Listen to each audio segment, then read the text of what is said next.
दोस्तों, भारत में जो नदियों का इतिहास है वो बहुत पुराना रहा है और इन नदियों ने सदियों से अपनी पवित्रता कायम रखी है और लगातार अपनी दिशा में बहती जा रही है। कभी गंगा जैसी पवित्र नदी का जिक्र शास्त्रों में होता है तो कभी पुराणों में यमुना की पवित्रता के लिए उसे पूजा जाता है। ऐसे में ही इन पवित्र नदियों में से एक नदी है ब्रह्मपुत्र नदी।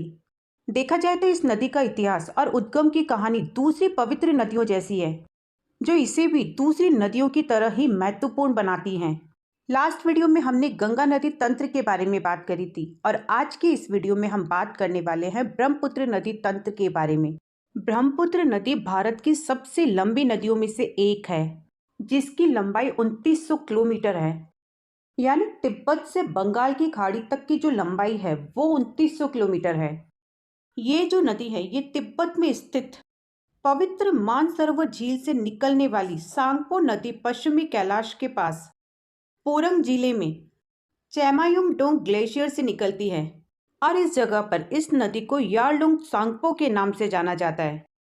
तिब्बत से बहते हुए ये नदी भारत के अरुणाचल प्रदेश में प्रवेश करती है, फिर असम घाटी में बहते हुए इसे ब्रह्मपुत्र और फिर इससे बांग्लादेश में प्रवेश करने पर जमुना कहा जाता है और फिर पद्मा से मिलने के बाद इन दोनों धाराओं को मेघना कहा जाता है, जो कि सुंदरबन डेल्टा का निर्माण करते हुए बंगाल की खाड़ी में जाकर मिल जाती है।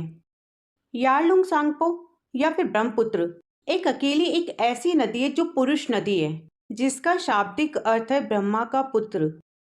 ये जो नदी है ये हिंदुओं, जैनियों और बौद्धों के द्वारा पूजनीय नदी है।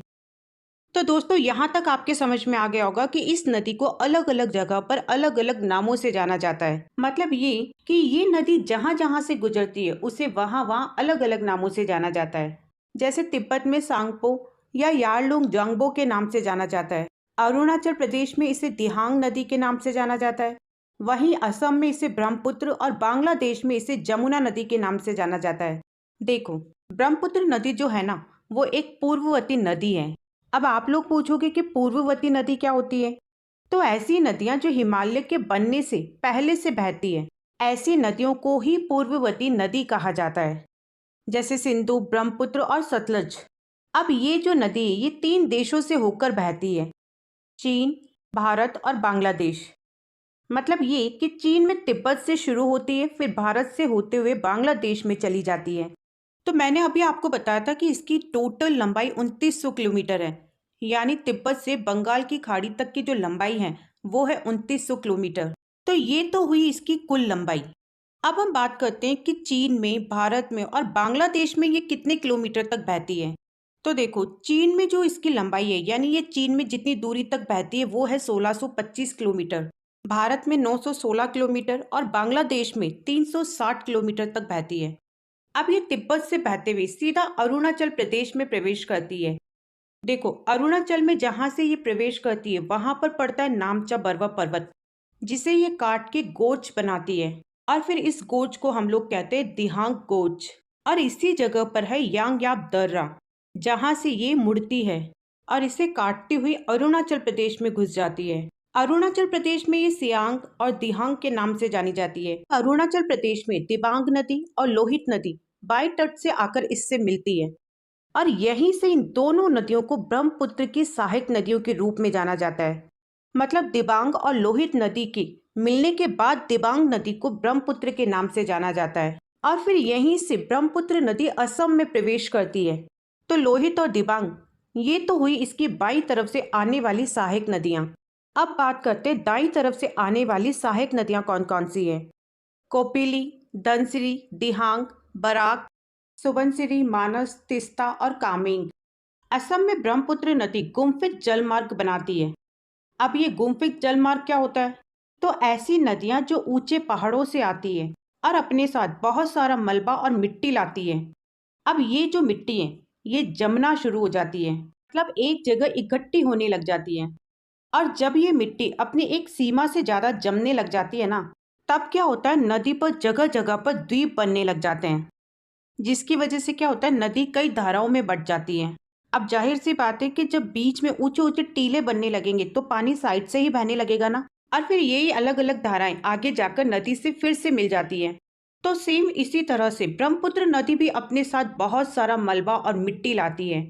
अब ये ब्रह्मपुत्र नदी जो है ये भारत की सबसे चौड़ी नदी है। ये नदी इतनी चौड़ी है कि इसके बीच में अलग अलग द्वीप बने हुए हैं और इन्हीं द्वीपों में से एक द्वीप है माजुली द्वीप, जो दुनिया का सबसे बड़ा नदी द्वीप है। और असम सरकार ने इस माजुली द्वीप को नदी जिला घोषित किया है, जो भारत का एक अकेला नदी जिला है, जिसे असम का 33वां जिला घोषित किया गया है। और दोस्तों, दुनिया का सबसे छोटा द्वीप भी इसे ब्रह्मपुत्र नदी के बीच में बने द्वीपों में से एक है, जिसे उमानंद द्वीप के नाम से जाना जाता है। अब देखो, सिक्किम के जेमू ग्लेशियर से नितामू झील से निकलने वाली तिस्ता नदी बांग्लादेश में जमुना नदी से मिल जाती है और फिर इसी जमुना नदी में पद्मा नदी आकर मिलती है। इन दोनों के मिलने के बाद ही ये पद्मा नदी कहलाती है। अब इसके बाद मणिपुर से निकलने वाली बराक नदी जब बांग्लादेश में पद्मा नदी से मिलती है, तब इन दोनों नदियों के मिलने पर इसे मेघना नदी के नाम से जाना जाता है और इसी मेघना नदी की धारा ही बंगाल की खाड़ी में जाकर गिरती है। तो अब आपके समझ में आ गया होगा कि बंगाल की खाड़ी में मेघना नदी जाकर गिरती है, ना कि कोई सांगपो, ब्रह्मपुत्र या फिर जमुना। ब्रह्मपुत्र नदी जो है वो गंगा नदी के साथ मिलकर विश्व का सबसे बड़ा डेल्टा सुंदरबन डेल्टा बनाती है। इसके साथ साथ राष्ट्रीय जलमार्ग संख्या 2 सदिया से धुबरी तक ब्रह्मपुत्र नदी पर ही बनाया गया है। अब बात करते हैं ब्रह्मपुत्र की सहायक नदियों के बारे में। ब्रह्मपुत्र की सहायक नदियों के बारे में मैंने आपको अभी बताया था कि दाईं तरफ से आने वाली जो सहायक नदियां हैं उनमें सुबनसिरी, कामेंग, मानस, तिस्ता, संकोश। अब ये जो मानस और तिस्ता नदी है इसमें आकर मिल जाती है संकोश नदी। और बाईं तरफ से आने वाली सहायक नदियां हैं लोहित, कोपिली, मेघना, बराक, धनसिरी और दिबांग। तो अब एक बार इन शॉर्ट इन नदियों को देख लेते हैं और सबसे पहले बात करते हैं दाएं तट से आने वाली कुछ खास नदियों के बारे में। तो सबसे पहले आती है सुबनसिरी नदी। ये ब्रह्मपुत्र नदी की मुख्य सहायक नदी है, जो भारत के पूर्व उत्तर में बहती है और ये क्षेत्र की सबसे महत्वपूर्ण नदियों में से एक है, क्योंकि ये नदी स्थानीय लोगों को पीने का पानी और सिंचाई प्रदान करती है। इसके साथ साथ ये मछली पकड़ने के उद्योग के लिए भी पानी का एक प्रमुख स्रोत है, जो लोगों को जीवन और पोषण प्रदान करती हैं। असम में ब्रह्मपुत्र में मिलने से पहले ये भारत और बांग्लादेश में बहती है। इसके बाद है तिस्ता नदी। तिस्ता नदी भारत और बांग्लादेश में ब्रह्मपुत्र नदी की एक सहायक नदी है। ये सिक्किम के पूर्वी हिमालय श्रृंखला से निकलती है और बांग्लादेश में ब्रह्मपुत्र में शामिल होने से पहले सिक्किम, पश्चिम बंगाल और असम से होकर गुजरती है। इसके बाद आती है मानस नदी। मानस नदी भी ब्रह्मपुत्र नदी की एक प्रमुख सहायक नदी है, जो भारत और भूटान से होकर गुजरती है। ये भूटान के पूर्वी हिमालय श्रृंखला से निकलती है और असम में ब्रह्मपुत्र में शामिल होने से पहले असम और अरुणाचल प्रदेश से होकर गुजरती है। तिस्ता नदी और मानस नदी में जो आकर मिलती है वो है संकोश नदी। संकोश नदी को गदाधर नदी भी कहा जाता है। ये भारत के पूर्वोत्तर में एक नदी है जिसका उद्गम भूटान में होता है और भारत के असम राज्य में ब्रह्मपुत्र में मिल जाती है। भूटान में इसे पूना सांगचू कहते हैं। अब इसके बाद आती है कामेंग या जिया भराली नदी।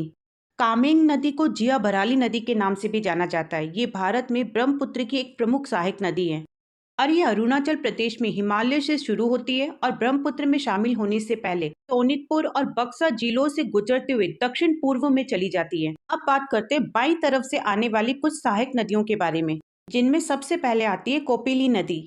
कोपिली नदी असम राज्य के कार्बी आंगलोंग पहाड़ियों से निकलती है और ब्रह्मपुत्र में शामिल होने से पहले मेघालय और असम से होकर गुजरती है। इसके बाद आती है धनसिरी नदी। ये असम के गोलाघाट जिले से निकलती है और असम और नागालैंड से होकर ब्रह्मपुत्र में मिलती है। थर्ड नंबर पर है दिहांग नदी। इसका उद्गम भारतीय राज्य अरुणाचल प्रदेश में पूर्वी हिमालय पर्वतमाला से होता है। अपने पूरे प्रवाह में इसे कई नामों से जाना जाता है, जैसे अरुणाचल प्रदेश में इसे दिहांग, असम में सियांग और मेघालय में इसे कोलोंग नदी के नाम से जाना जाता है। भारत में सियांग नदी ब्रह्मपुत्र में शामिल होने से पहले भारतीय राज्यों असम, अरुणाचल प्रदेश और मेघालय से होकर गुजरती है। अब इसके बाद आती है लोहित नदी। लोहित नदी अरुणाचल प्रदेश और असम में बहने वाली नदी है। ये पूर्वी तिब्बत से निकलती है और बाद में ब्रह्मपुत्र नदी में मिल जाती है। इसे खून की नदी भी कहा जाता है, क्योंकि ये लाल मिट्टी पर बहती है और तेज प्रवाह के साथ बहती है। और लास्ट में आती है बराक नदी। ये मेघना नदी की मुख्य धारा है। इसका उद्गम मणिपुर की पहाड़ियों से होता है। बांग्लादेश में इसे सुरमा मेघना नदी के नाम से जाना जाता है। बराक नदी ही आगे जाकर मेघना नदी बनती है, जो बंगाल की खाड़ी में गिरती है। तो ये कुछ खास सहायक नदियां थी ब्रह्मपुत्र की, जो आपको याद रखनी है। और इस तरह से ब्रह्मपुत्र नदी तंत्र यहाँ पर समाप्त हो जाता है।